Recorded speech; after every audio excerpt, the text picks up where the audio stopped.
Congo ils allaient parmi la priorité oyo ya biso ya République na cadre 5 chantiers mais bota la bino ndeko biso ya Parc Afrique bango baza kolela musala bango ekufi nani abomi yango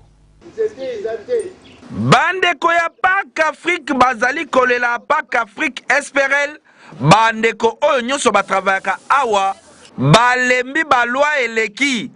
ministre ya lobaboye mukonzi mususu ya lobaboye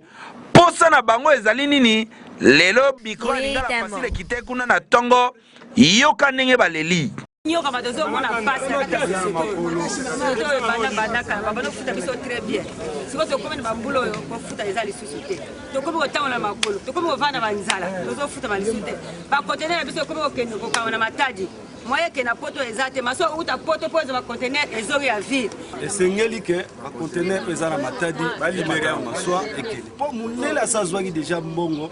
avant to bino mo batekaka avant marchandi déjà c'est comme un produit fini ils ont déjà dans quatre conteneurs ils ont pour matadi il serait mais ba conteneur wana mabaya ils ont na quatre conteneurs ils ont mabaya wuti na zamba ya sobi kongote ils ont payé na ba client musobiso de soma ba green de transformer wana produit fini ba libérer ba conteneur wana et kota na amaso et que ne pot ba démarche to sali bazo compliqué biso butu moy solution ezaka ke mokonza la misu akata likambo yo mabote beloyo